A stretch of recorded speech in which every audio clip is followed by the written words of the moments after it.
that show. Hello, everyone. Thank you so much for joining us this morning at Word Vancouver and for this panel, Art of the Pitch. My name is Jessica Key. I am the chair of the Magazine Association of British Columbia, and I'm also the managing editor at subTerrain magazine. Before we get going, I would like to acknowledge that this festival takes place on the unceded homelands of the Musqueam, Squamish, and Tsleil-Waututh peoples. And I would also like to remind everyone that they can support Word Vancouver online by becoming a member and through their silent auction at wordvancouver.com. Or I believe there's also ways to participate in the silent auction in person right outside this door. We'd also like to take a moment to thank our generous donors and sponsors, the Canada Arts Council, the Canada Heritage Fund, BC Gaming, Creative BC, the City of Vancouver, DBVIA, the Hamber Foundation, the Joseph Wask Foundation, the Asian Canadian Writers Workshop, Pace and Associates, the Federation of BC Writers, the League of Canadian Poets, the Writers Union of Canada, and of course UBC Robson and the Surrey Library for hosting the events this weekend. For a full list of our partners, please visit the website. And without both those partners and donors, as well as all of your attendance, this festival could not happen. So thank you so much for joining us today. Without further ado, I would like to introduce our panelists who are generously donating their time and knowledge today. Starting on the far end, Shashi Bhat is the author of 3 books of fiction, including The Most Precious Substance on Earth, which was shortlisted for the 2022 Governor General's Award, and a forthcoming story collection, Death by a Thousand Cuts, which will be coming out with McClelland and Stewart in 2024. Her fiction has appeared in publications across Canada, including Best Canadian Stories, and she was the winner of the 2018 Journey Prize. And she's with us today as the editor-in-chief of Event Magazine.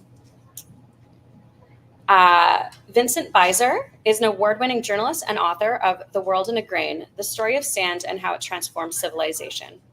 The book has been translated into 5 languages, was a finalist for a PEN America Award and a California Book Award, and spawned a TEDx talk. Vince is currently at work on a new book, Power Metal, about how the shift to renewable energy is, while urgently necessary, also causing environmental havoc, political upheaval, and murder, and how we can do better. Vince has reported from over 100 countries, states, provinces, kingdoms, occupied territories, no man's lands, and disaster zones. He has exposed conditions in California's harshest prisons, trained with troops bound for Iraq, ridden with the first responders to natural disasters, and hunted down other stories from around the world for publications including Wired, The Atlantic, Harper's, Time, The Guardian, Mother Jones, Playboy, Rolling Stone, The Los Angeles Times, The Wall Street Journal, and The New York Times. His work has been honored by investigative reporters and editors, the Society of Professional Journalists, the American Society of Journalists and Authors, the Columbia, Medill and Missouri Graduate Schools of Journalism, and many other institutions. He has 3 times been part of a team that won the National Magazine Award for General Excellence and shared in an Emmy for his work on the PBS TV special SoCal Connected. He is also a grantee of the Pulitzer Center on Crisis Repo. And we have Kristi Alexandra, who is a co-editor-in-chief at Loose Lips magazine and a freelance journalist, editor, and proud working mom. When she's not at home watching Disney Plus with her daughter, you can often find her taking in the city's latest cinema at film festivals or patronizing the local music scene. Her passions are music, culture, travel, and film, but above all, writing about them. Thank you all so much for joining us.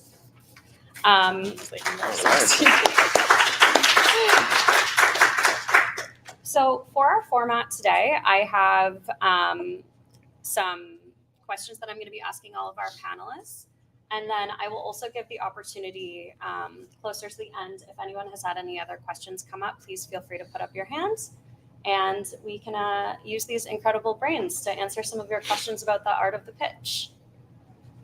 So I gave everyone their bios already, but I'm interested if you have anything else in particular you'd like to introduce about yourself insofar as it applies to the art of pitching in the panel, your work as a journalist or editor, as well as for Kristi and Shashi, if you want to speak a little bit about the magazines that you work with. Why don't we start with Kristi for this one? Yeah, sure. I think I saw Vince put in like all the places that he's pitched to, and I was like, I'm just a jerk. So I've worked, I've had bylines like in the Georgia Strait, the Vancouver Sun. I've worked at like community newspapers in Surrey, etc. So So I have done a lot of pitching to publications. Loose Lips Magazine, which is where I'm at right now, is a feminist focused magazine. So we write about women and gender diverse people. And it's mostly arts and culture focused. So what are people doing in the city and how are they making change? Great. Vince? Yeah, well, I've been, I guess the reason I'm here is I've been a freelance journalist for a long, long time. So I've pitched to, all kinds of magazines that, I listed all the fancy ones, but I've also written for all kinds of, little magazines and niche magazines and obscure magazines and lots of magazines that don't exist anymore, which is part of why I do books now. And I've also been an editor along the way. I worked at Mother Jones as an editor for a while and a few other places. So I've kind of been on both sides of the whole pitching process, and believe me, it can be excruciating from either side. So, but there's definitely ways to, things you can do to make it less painful and more productive. So I hope we'll talk about some of that. Fantastic. And Shashi? Yeah, so I'm a fiction writer, so most of my publications, aside from books, have been in literary magazines. Oh, sorry. You're competing with the ventilation system. So I'm a fiction writer, so most of my publications have been short stories in literary magazines, so a little bit different probably than the pitching process for you guys. I've been at Event since 2014.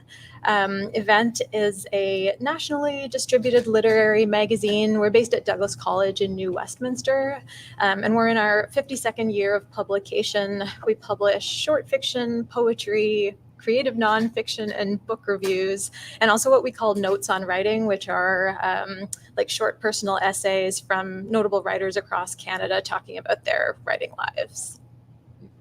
Fantastic. Thanks for all of that, everyone. Just for a bit more context on me, in addition to working as the chair of MagsBC, as the managing editor of subTerrain, we're set up quite similarly to Event. We do fiction, nonfiction commentary, poetry, book reviews, and art. So when I do speak on as the host here, I'm also coming from a perspective of we don't necessarily take pitches per se, but we'll be talking about the submission process for those magazines that do submissions as opposed to pitches.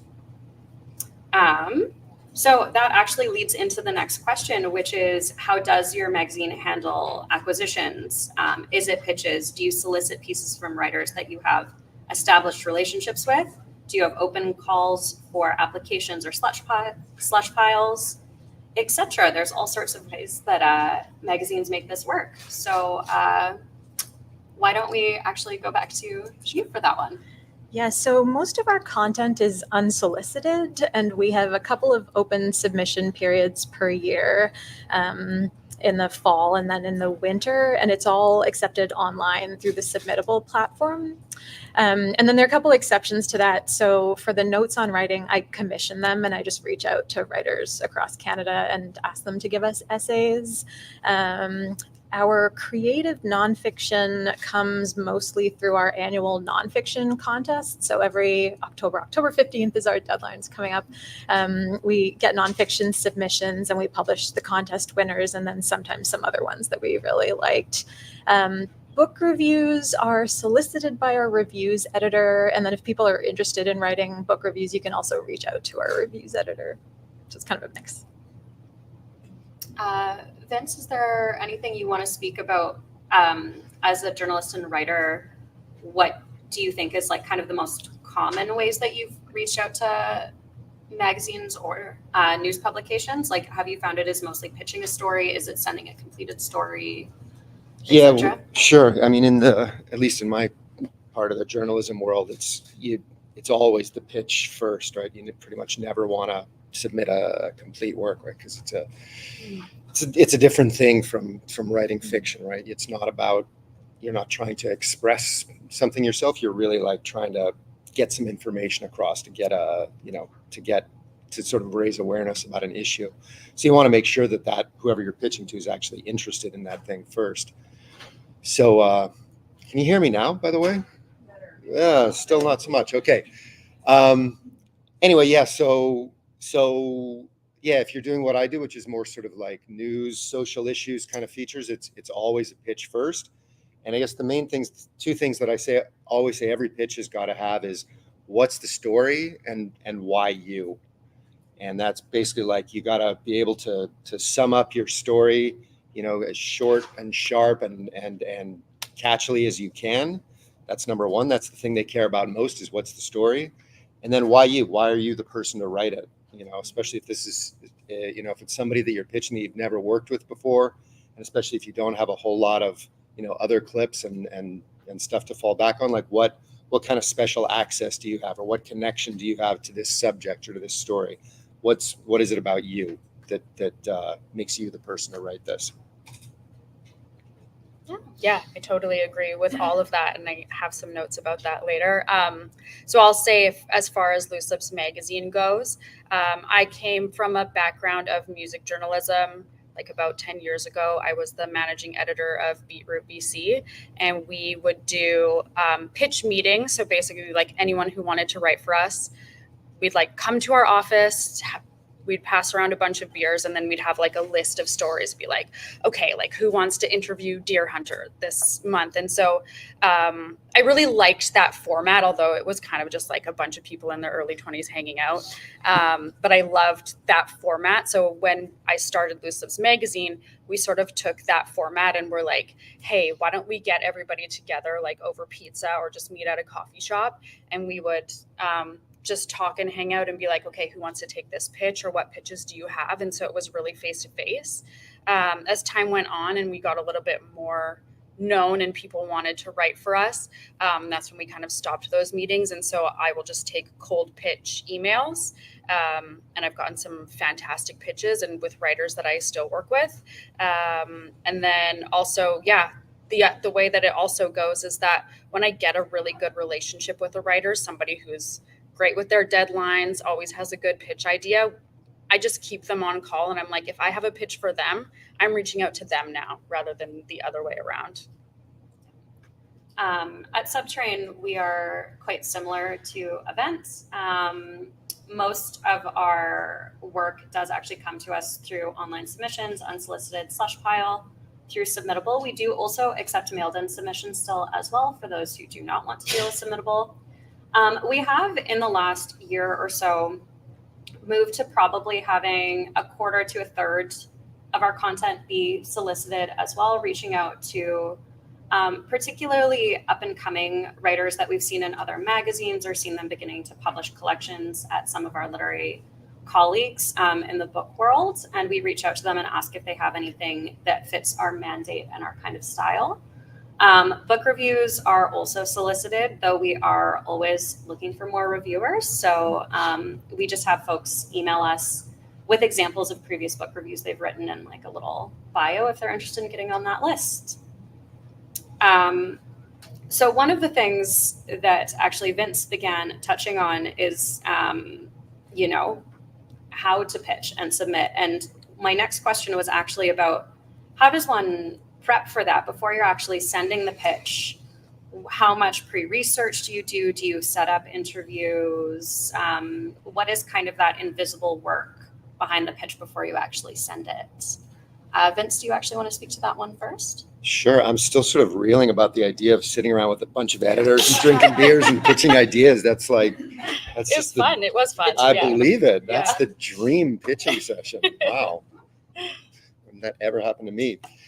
That's a really good question. Like basically how to gear up for a story. And I used to teach a whole class on exactly this. And if anybody's really interested, I have a whole handout on exactly that topic that I can email to you if you're interested. You can hit me up afterwards.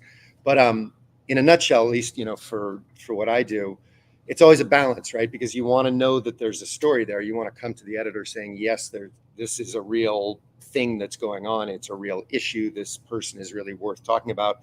So you have to do a little bit of at least a certain amount of research beforehand.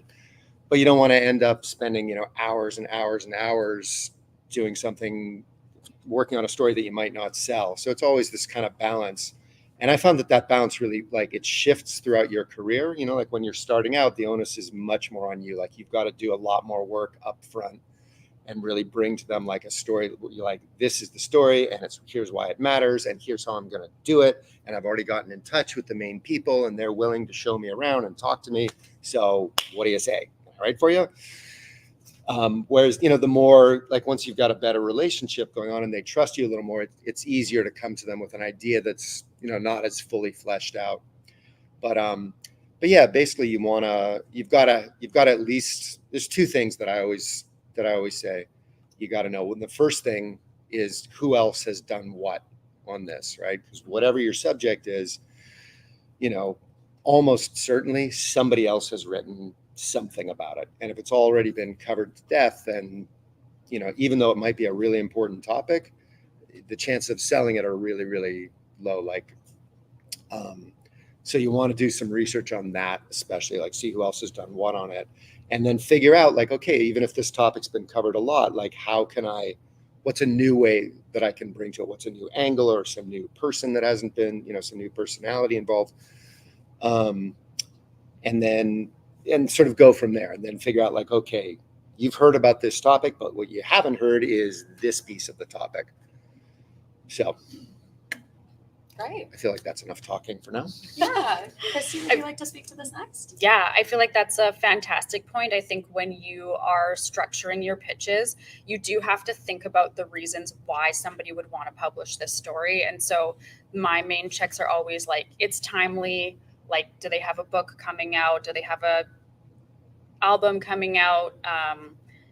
You know, is it just something in the general zeitgeist right now that's being talked about? So that's like so timely, relevant. And then also like if you're talking about a person or something that's happening, is it new information? Like, is this so-and-so is one of the first to, you know, figure out the next COVID vaccine or something like that. It's like, it has to be like fresh, new, one of the first, and what's your special access to it. I also would keep in mind, like, how likely is it that you're going to be able to carry out this story? Because if an editor greenlights something for you, you want to be able to turn around and be like, okay, great. They actually already agreed to interview. So now it's just a matter of doing the interview. What kind of, like you were saying earlier, like what access do you have that another writer doesn't have, that a publication is going to want to be like, yeah, I want you on this because I know you can get it done. Shashi, is there anything you want to add? Yeah, so it's quite different at literary magazines where the piece you're submitting is already finished, and I would say it should be as good as you can get it before you send it to us. I guess like in terms of like the preparation you would do, I would just suggest reading the magazine and getting a sense of it before you submit, because there are things that we don't publish. Yeah, reading the guidelines on the website. It might sound obvious, but sometimes we get things like when I'm reading like the early round submissions of poetry, there'll be a poem that's like rhyming and stopped and center justified. And if you were just to flip through one issue of the magazine, you would know that we don't publish that. So just familiarizing yourself with the magazine before submitting. Yeah, and if you sent us a pitch, we probably wouldn't know what to do with it. Yeah, and I'll just say that actually really goes for pitching any magazine. Like, read it in advance, you know it, learn what they're, you know, what kind of stuff they're looking for and what kind of format they're looking for. And that'll also really help you craft your pitch, you know, because especially if you can say like, hey, this would be perfect for your, you know, your lifestyle section or your hard news section, or, you know, but if they don't have that section, then you kind of, that's not the greatest way to pitch them for sure. Yeah, it's I think it might sound really obvious, but Shashi touched on like definitely if there are writer's guidelines available, read those, know them. We get sent things that are way too long at subTerrain all the time. We have specific maximum word counts, and it doesn't matter how great a piece is, we can't print one piece that takes up half of our page count. So that piece isn't going to be accepted, even if it's absolutely brilliant and we might otherwise wish we could. Yeah, researching, like reading it again. subTerrain, we have a point of view, a kind of vibe in the pieces we publish. And quite often I'll get things submitted to us where I say like, this is a really great piece, but it's not for us. But I unfortunately don't have the time to write every single person who submits that and be like, you should really send this to event per se. Sometimes I'll do it if I really, really love it and I'm like, I want to see this published, but I don't have time to do that when we get 200 to 500 submissions per issue. So yeah, read it and read the writer's guidelines always. We've kind of started talking about some of these already in answering the previous questions, but I just wanted to talk about what are some of your just like main high level like do's and don'ts of pitching and submitting. Why don't we start on this end of the table this time? Sure, yeah. I made a list of kind of my top ones. One, I kind of mentioned this, but the piece you submit should be finished and carefully edited before you send it to us.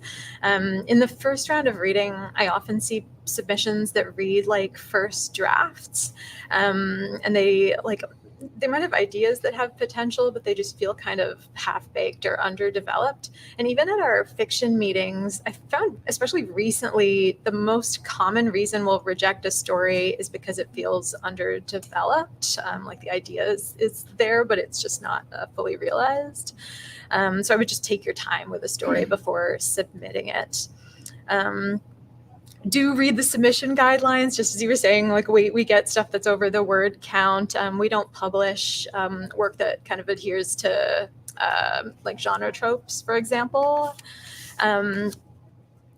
I wanted to touch on cover letters because I think this might be a little bit different in that sometimes we get cover letters where people do seem to be trying to kind of sell themselves or pitch us or summarize their story. And you don't need to do that at all.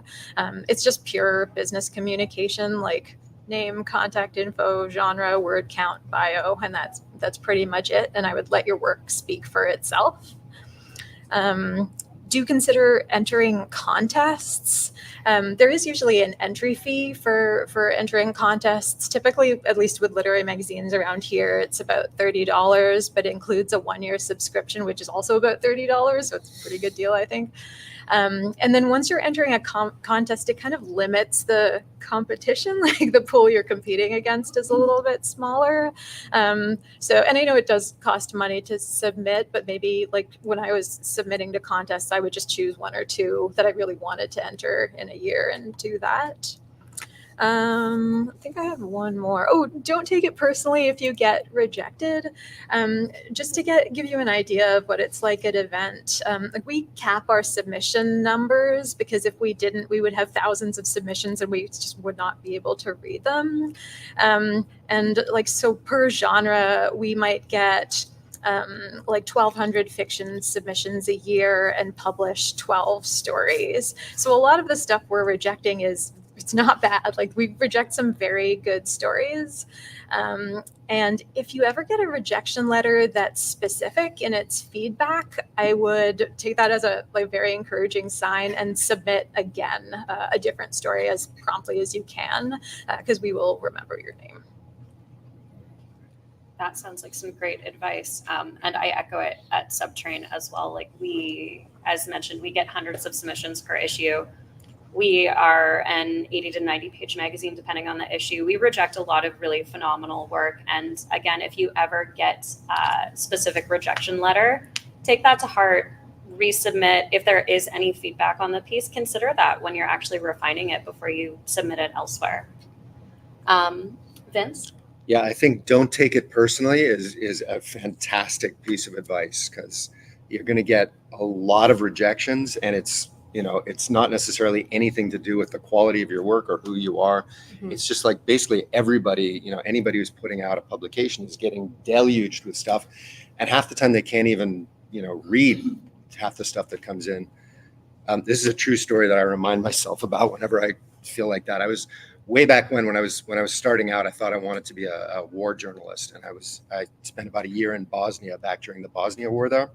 And at the time, I thought the coolest publication in the world was the Village Voice in New York. I just so wanted to write for the Village Voice, always wanted to. So the whole time I was over there, I was pitching them nonstop. This is like very early internet days. So I was like faxing them stuff, you know, seriously, and like sending them letters. And every now and then I'd like break down and like try to call them. Nothing, never heard back from them once the whole time I was there, not even a response. So about a year or two later, I wind up living in New York, and I'm still pitching the Village Voice, still trying to break in there. And finally, like, somebody returns my call. Oh my God, I'm so excited. And I get to go there and I sit down with the big editor, and he's like, oh yeah, well, we really liked your pitch. You know, I think we're going to run your story. Yes. He's like, well, tell me a little bit about yourself. You know, where are you from? And I was like, well, you know, I grew up here and there, and then I was in Bosnia for a year. And he goes, Bosnia? Oh, you should have pitched us from there. We would have loved to have had some stuff from there.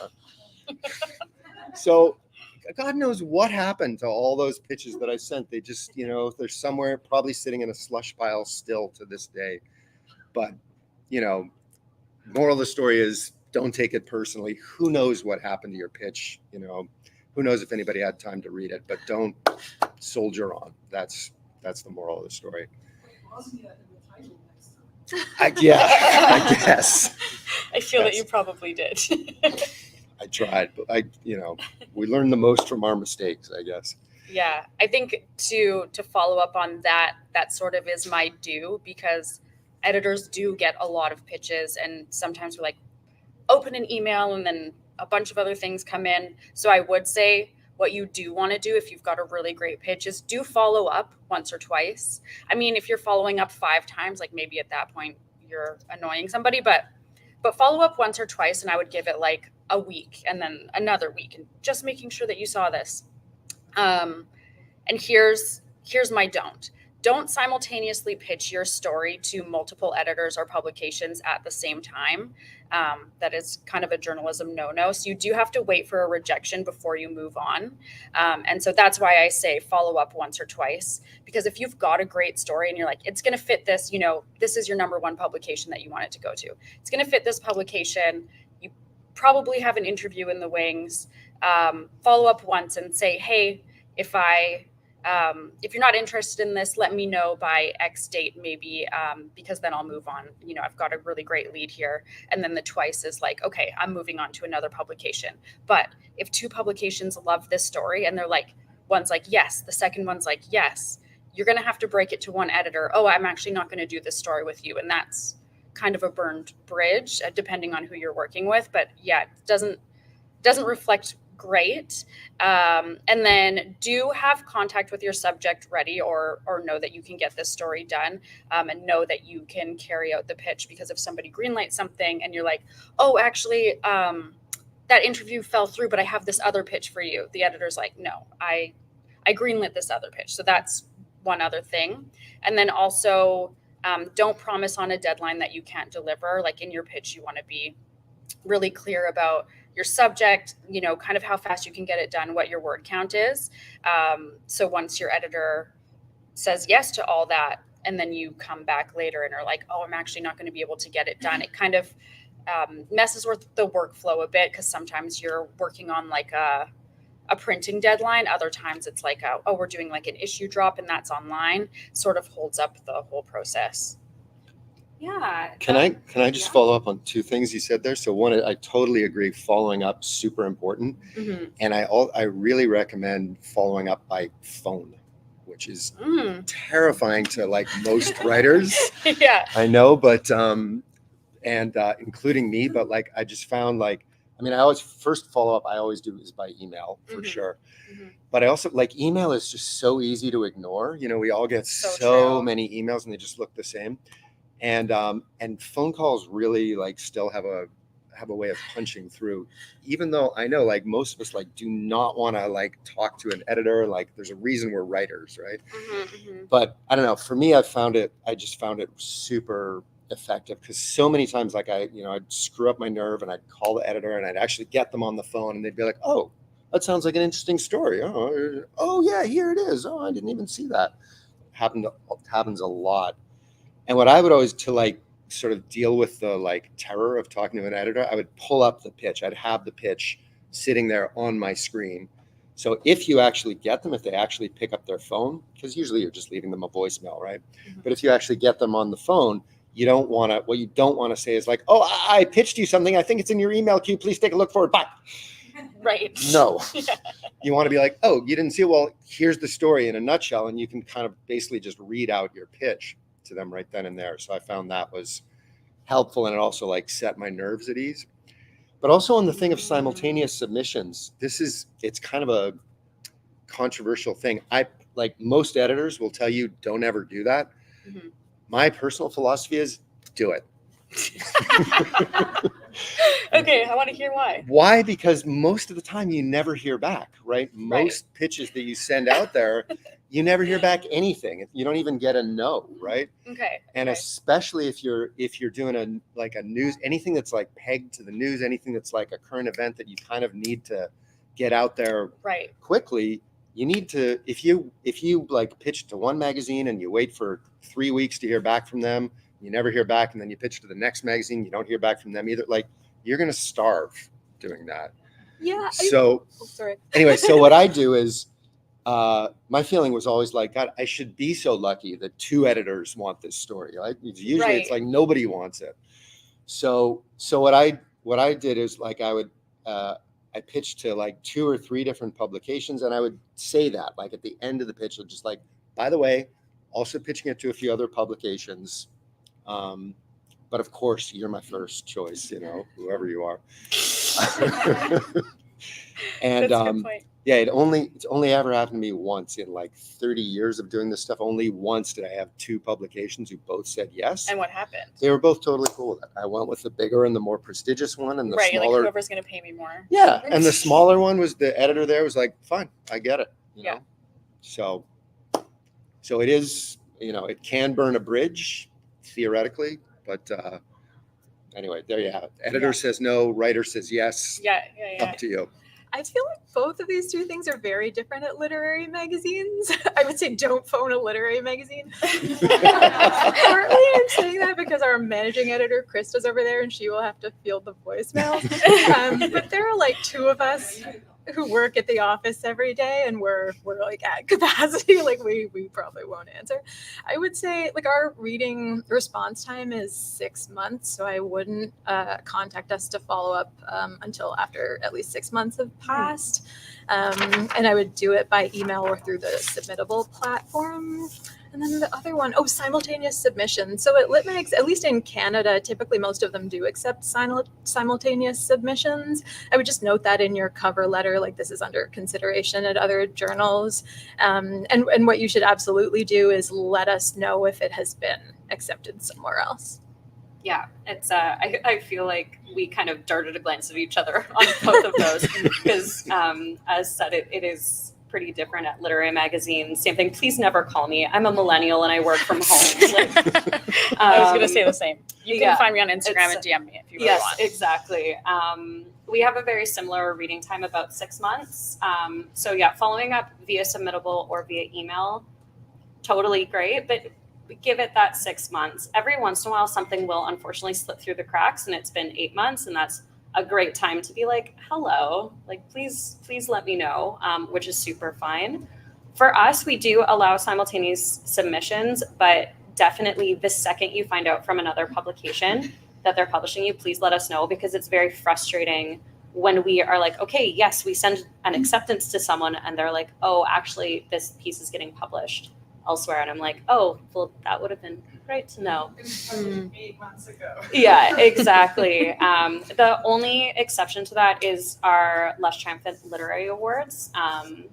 We spoke a little bit about contests earlier, and with the awards, they are just a huge part of our workload, the reading on those. So we do ask that those are not simultaneous submissions. So in general, most places will have their rules about simultaneous submissions obvious on their website. And if it's not, I would say it's completely reasonable to drop them an email to ask what their rules are on that. So we've talked a little bit about like the structure of a pitch, but just like concretely, like what do you want to see included in a pitch? What don't you want to see included in a pitch? And for emerging writers who maybe don't have a lot of publications to list in their cover letter or pitch, is there any other ways that you think that they can make themselves stand out?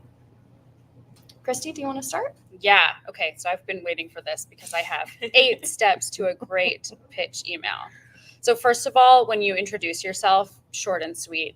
Hey, I'm so and so. I'm a writer based in X city. If you have bylines other places, I have bylines in XX and X publication. I'm excited to pitch to you today. So like, I don't need to know every scholarship or award that you've ever gotten. The story is about the story, not about the person. And so yeah, just keep it short and sweet. Introduce your subject right away. And show that it's going to be a great story. By 3, flexing your writing skills already. So it's probably, unless you're like Lester Bangs, it's unlikely that even if you're a really well-published person that somebody's going to know your name anyway. So flex those writing skills in the email. And so like a great pitch to me always includes the lead of the story. Like give me a taste of how you're going to write this already.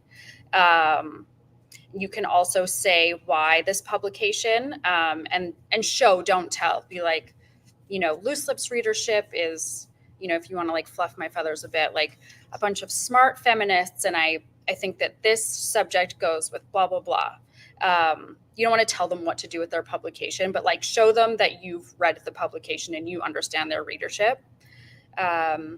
Add your clips and writing samples if you can, and that's just a link. Even if you actually don't have writing samples from other publications, like put a link to your like 3 best blog posts that you've ever done. Include your word count or the format. So like you were saying, like in the lifestyle section, I envision this, or like be like, I see this as an 800-word profile on, like women on motorbikes or something. And then be prepared to get on the story ASAP. If they greenlight it right away, just make sure that you have those contacts in place and that you can get it done. And then sign off and cross your fingers. And follow up if you don't hear back in a week. Excellent. Vince? Yeah, that I second all of that. No disagreements on this question. No Okay. disagreements. I'm just, I think that was really concise. If I think of anything to add, I'll let you know. Okay, great.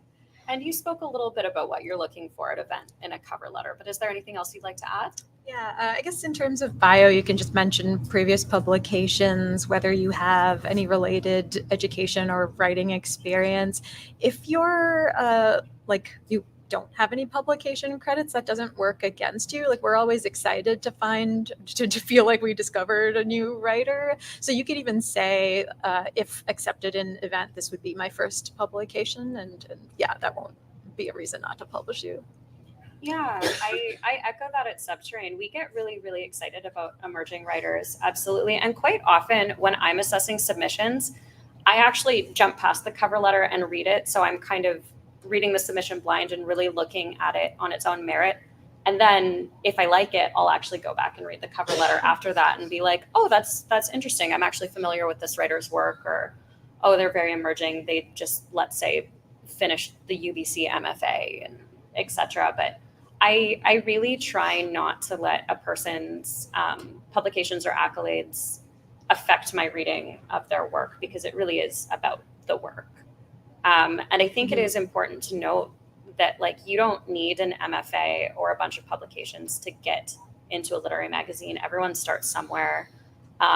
It's, as someone who actually does have a master's degree, it's really important for me at the magazine to not make it inaccessible to be in our pages or to work with us as an intern or anything like that. Like higher education is great if it works for you, but it is absolutely not necessary to be in a magazine. So I think we've talked a lot about what can make a pitch stand out, what you're looking for when assessing it. One of the things that we touched on a little bit earlier is about soliciting work. And I was wondering if anyone wanted to talk a bit about how those relationships get formed as your magazine, or as a journalist, how you formed those relationships with editors, and if there's any advice you'd give a writer who's looking to get on a specific publication's roster for soliciting work. Vince, do you want to speak to that one first? Sure. Yeah.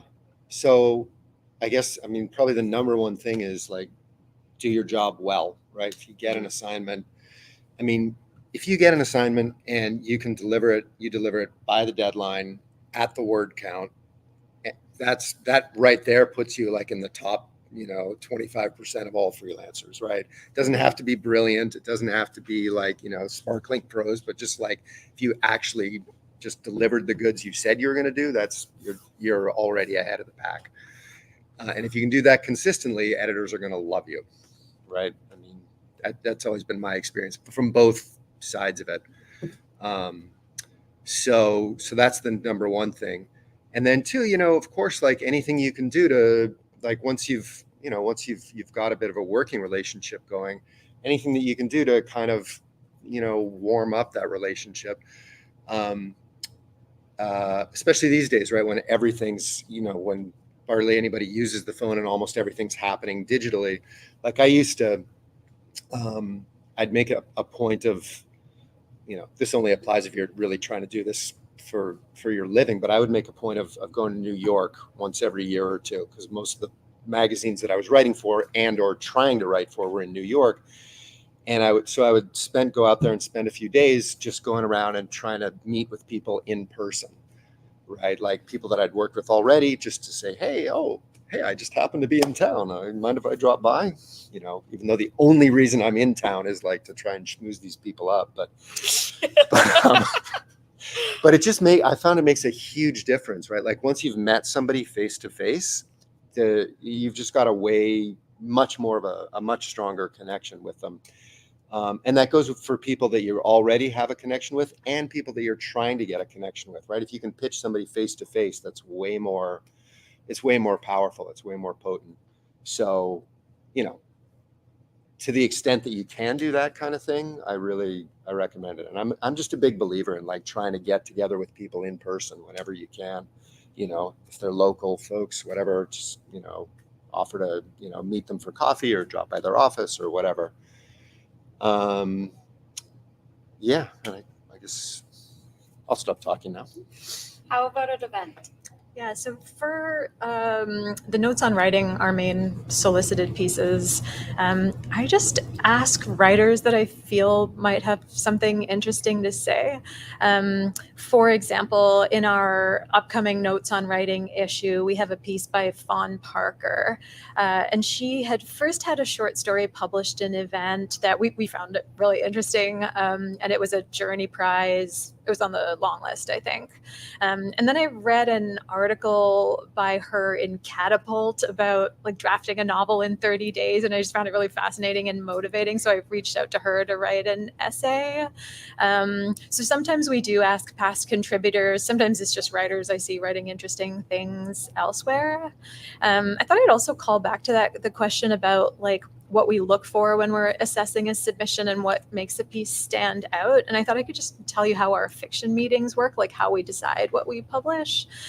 So there are 4 of us on the fiction committee, and first readers recommend pieces. And then for every meeting, we have maybe 4 or 5 stories that we'll read, and we'll come prepared with notes, and we'll discuss and then vote, and then sometimes do a little more discussion. And when we're voting, our options are strong publish, weak reject, strong reject. And then there are these 2 other categories, the rarely used categories. One is not over my dead body, which I've only seen used once in the past 10 years. And then there's the one Take that one personally. But I think for me, the big one is I would fight for this story. And now when I'm submitting my own fiction, I always think like, I want to submit the story that an editor will fight for. And what makes that story could vary. For me, it's just like, I want something that moves me. A story might have sharp prose and compelling characters and narrative momentum and all of that stuff, but ultimately I just want to feel something. Yeah, Kristi? Good point. I think I'll top up on that, saying like if you want to fight for a story, I feel that sometimes you get like a great pitch, but maybe the writer's not that strong, or like you just want to tweak it a little bit. And I think this comes part and parcel with being like, don't take it personally and don't get offended if an editor wants to work with you on something or sort of refine a pitch. Like, be really open to your edits. I think that's one way to like keep that relationship going with an editor, especially if you want to keep going. And I think too, like that only just makes you a stronger writer. And sometimes maybe the edits are not really like about you, but it's about like the tone of the publication. And so like a different editor would have different edits for you. So be flexible in that way, I would say. Always meeting deadlines. So I have a friend who is the editor of Exclaim, and he kept getting work with them over and over and over again. He's like, oh, like I must be just like a really great writer. But what he came to realize was that he was like one of probably 25% of the writers who always handed in clean copy on time. So they were like, okay, Alex, let's keep having you on. And then he became the editor of this publication. So yeah, that's a great way to keep your foot in the door. Also, I would say, yeah, leverage your connections and keep taking people out for coffee or for a sandwich. A publication that I used to write for actually got sold, and it got sold to somebody that I ended up actually knowing from journalism school. So I was like, hey, do you want to go for lunch? And now I'm writing for the publication again after they switched ownership. So keep trying to meet people in person. Yeah, I really have to echo everything that's been said. Sending pieces as clean as possible to start with at literary magazines, like we are overworked. So it can be a thing in your favor for me as an editor, looking at it and being like, I won't have to do a ton of editorial on this piece. That's a big thing in its favor. And again, if you do get editorial notes, being responsive to them, that doesn't mean that you can't stet anything, but try and consider why these editorial notes are coming to you, and take them under advisement, and answer as quickly as possible. That doesn't mean you need to be like glued to your smartphone and answering emails right away, but try and get back within like a couple business days, because generally once we get into production, things move pretty quickly, and I don't want to be holding the magazine for one piece, unfortunately. I really like so subTerrain does themed issues, previously twice a year, now once a year.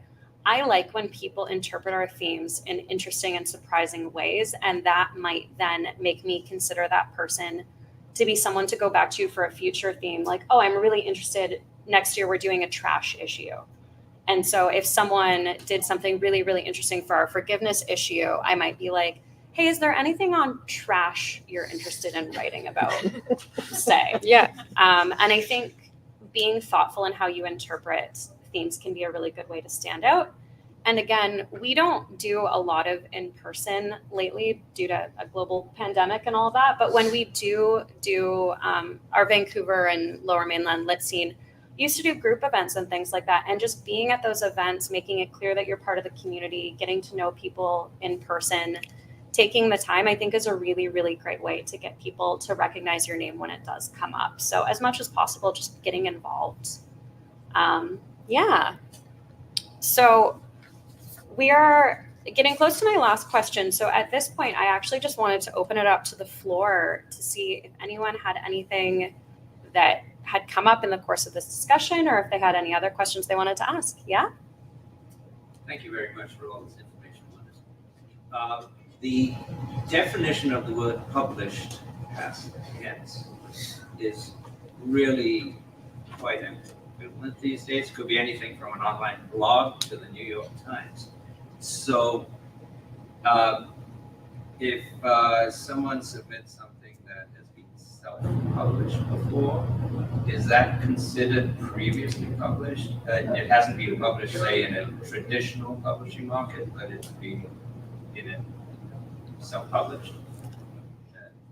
Because, I mean, it's clear who owns the copyright, but the question is whether that's considered previously published. For us, that would be considered previously published if it has appeared in any publication, whether self-published or online. We buy first publication rights, and then the copyright reverts to the author. Sorry, I didn't catch the last. We buy first publication rights. Yeah, so if it has appeared online, whether it's in a blog or self-published, it would count as being previously published. Does anyone else have anything to?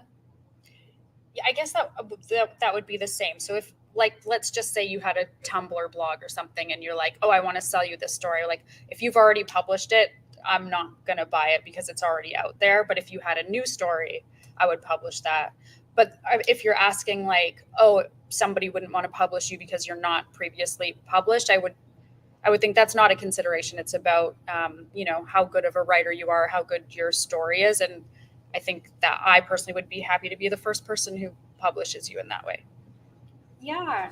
Just a wee follow-up. So is there a time period over which something that has been, say, in an online blog, self-published, no longer is out there and can be resubmitted? No, but there are magazines that do reprints. So there are places that might be willing to reprint it, but we wouldn't. Yeah, I would subterrain. We will do new versions of previously published things, and we also do excerpts in the magazine. So we just end up putting like a note under the byline, essentially saying like a previous version was published XYZ, or this can also be found at.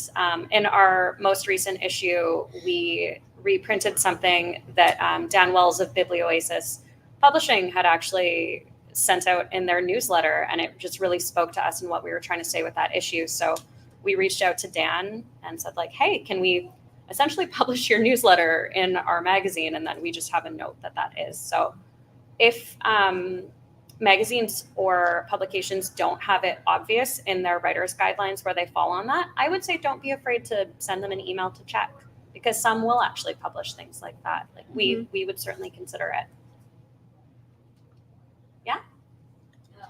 This is maybe more like journalism specific, but I think like part of the stressful part of the pitching process is sometimes just like finding that story, finding that story that no one else knows about, or you're the first person you have a connection. When you're just starting out, like that's very stressful because where do you go to get that information? So maybe just advice on like where do you start and how do you be that like one person? That's a good question. I feel like that would be a great question for you. I'll be honest, I personally am not a great pitcher, but I am a great freelancer, and that I will keep the relationships once like I've had my first pitch and I'm like, I'll take anything you throw at me, sure. But I feel like you are a really great creative pitcher. It sounds like. Well, I've done a lot of it. Yeah, that's a really good question. And a big one, right? Like how do you find a really good story, basically, right? Yeah, and there's a lot I could say about that, but I guess in a nutshell, like, first of all, start with, find something you're interested in, right? And then take a look at, first thing is who else has done what on it, right? So read up everything else that's been, not everything, but get a sense of what else has been covered on this topic. And then A, that'll make you kind of an instant expert on it. And B, it'll very often, like when I do that, that's where I find, angles on it, personalities in it, that haven't been done or that give me ideas that I'm like, oh, huh. Like, okay, there's been 100 articles written about Fairy Creek, but there's this one like particular protester that just like got this passing mention who sounds really interesting. They're like, whatever, they're from Tasmania and they're an Iraq war veteran. I wonder what's up with that person. Let me see if I can get a hold of that person. You know what I mean? So just sort of see what else has been done, and then see what snags your interest, right? Like look for the angles, the people, the whatever. And the other thing is just to kind of keep your sort of senses open all the time. Like be looking for stories all the time, because they come at you in all kinds of different ways, right? It's like somebody you meet at a party that's like, that has some super weird occupation, or that just came back from some trip and they like saw this thing that they couldn't believe, or, it can be just like, when you're walking around and you're like, there's some nonprofit that, serves some community you've never even heard about before, so just to kind of sort of always be looking, right? And always be like, when things trigger your interest, like kind of be alert to like, why, what's interesting to me about that? Is it because like, oh, it connects to this other issue, and maybe it, it sparks something in me that I don't know about, that I want to learn more about. That's sort of the first clue. right. So we have about 5 minutes left. So I think we have time for one more question, if anyone has one. Yeah, I think it's a question mostly for Vince. I'm happy to hear any thoughts around it. I'm just thinking about, I'm wanting to break into bigger publications, and I often see in their guidelines start with this short piece. So part of the question is that like my mind thinks in terms of longer feature-length pieces? So would you say take their advice and start with a short piece? And then also Yes. related to that, okay, and then related to that is multi-purposing a story. Like if you're sort of working on a story and you can see various angles, do you often pitch it? Do you write specific pitches to 2 or 3 publications with your professionals? Yes, again. So yeah, just to elaborate. So yeah, I mean, everybody wants to write the long, deep, heartfelt, beautiful, soul-searing features. Everybody wants to do that. It's hard, and not everybody is good at it. And editors are much more reluctant to like give you an assignment like that if they don't know you can at least deliver the goods. That you can at least that you've at least got some chops and that you're dependable, right? So yeah, writing for those shorter pieces that are a lot easier to pitch, that are a lot easier to sell, that's a really good way to get your foot in the door and get that relationship going and convince them that actually you're smart and you're competent and you're dependable, right? So yeah, I mean, that's how I got my foot in the door at lots of places. And also they're easier and they're quicker turnover, and you can make a little more money, and you can be doing more of them, and you can sort of be moving your career forward more quickly rather than spending months on a feature that you might not be able to sell. So yes to that. What was the second thing that you said? Oh yeah, multi-purposing. 100%. So like most places don't want to do reprints, like, especially now that everything's online. Like it's almost impossible to sell a straight reprint. But what you can do, and what I did a lot, especially when I was starting out, is like take one story and spin it for a different audience, because pretty much every magazine serves a niche, right? It might be a really big niche, it might be Rolling Stone that's like covering millions of music readers, or it might be like a really like a local publication that's just covering like local bands or whatever it is. But everybody's got like a particular audience in mind. So I used to do this all the time. Like there was, again, when I was in Bosnia, I did this story about, there was this group of Canadian volunteer doctors who had gone over to this refugee camp to be volunteer doctors, right? Like nice story. So I did a story about it for the Vancouver Sun, because it's Vancouver doctors, right? And what does the Vancouver Sun want? They want stories about Vancouver. Anything that's got a Vancouver angle, that's what they're about. So that's where I started with. My dad is a psychiatrist. He told me about there's like the sort of the world of professional magazines that I didn't know anything about, but basically every trade, every profession out there has publications, right? And we never see them. They never, like, if you're not in that world, you don't see them, but they're out there, right? As Hillary Peach can attest better than anybody in this room probably. But basically there's a whole world of like trade and professional magazines that are really like, they want stories. Most of the stories they get are really boring, and they're super psyched if you can bring them something that's like actually interesting and relevant to their audience, that's out of the ordinary. So